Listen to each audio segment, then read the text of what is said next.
گے۔ اس کا مطلب عمران خان کو غور سے سن لیں۔ یہ جو ہم باتیں سن رہے ہیں عمران خان نکل رہے ہیں، مجھے نہیں سمجھ آتی کہ یہ آپ کا خیال ہے جو ظلم ہو رہا ہے سڑکوں پہ یہ عمران خان کو نکالنے کے لیے ہو رہا ہے؟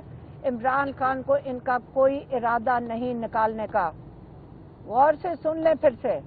یہ جو سارا دن ہم سنتے ہیں جی کل نکلنے ہیں، خوشخبری آ رہی ہے، یہ سارا کچھ بند ہونا چاہیے۔ ہمارے لوگوں کو یہ ڈس انفارمیشن فیڈ کر رہے ہیں۔ ان کا کوئی ارادہ نہیں عمران خان کو نکالنے کا۔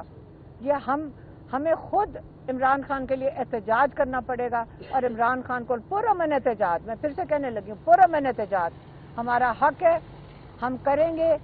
10 FIR ہیں، جیلوں میں ڈالیں، ہم چلے جائیں گے، لیکن یہ ہم اپنا آئینی حق استعمال ضرور کریں گے۔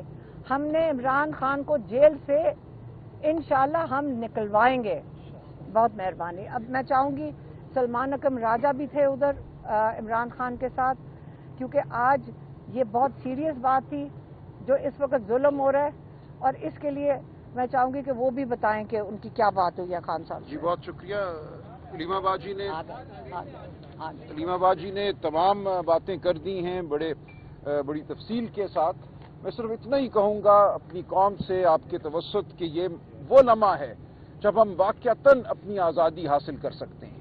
اس وقت جس حالت میں ہمیں پہنچا دیا گیا ہے، ہم ایڑیاں رگڑ کر مر جائیں گے اگر ہم اٹھ کے کھڑے نہ ہوئے۔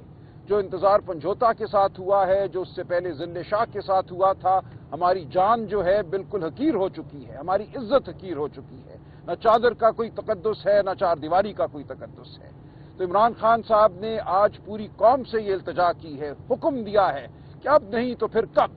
تو ہم 9 تاریخ کو ثوابی میں ایک جلسہ کر رہے ہیں، وہاں اگلے لائے عمل کا اعلان ہوگا، ایک ملک گیر تحریک کا اعلان ہوگا، اور میں پاکستان کے ہر شخص سے، عام شہریوں سے یہ کہتا ہوں، یہ کوئی سیاسی کھیل نہیں ہے، یہ ہماری بقا کی بات ہے۔ آپ سب کو اٹھنا ہوگا پرامن طریقے سے، پروقار طریقے سے، ہم سب کو باہر آنا ہوگا، ہم سب کو اپنی آزادی کے لیے، عمران خان کی زندگی کے لیے باہر آنا ہوگا۔ تو میری یہی التجا ہے، یہی میں اضافہ کرنا چاہتا ہوں کہ 9 تاریخ ایک نئی ابتدا ہوگی، ثوابی میں ہم اعلان کریں گے، اور اس کے بعد ہم انشاءاللہ وہ تحریک چلائیں گے جو عمران خان کی آزادی پر ختم ہوگی، جو ہم سب کی آزادی پر ختم ہوگی۔ بہت شکریہ۔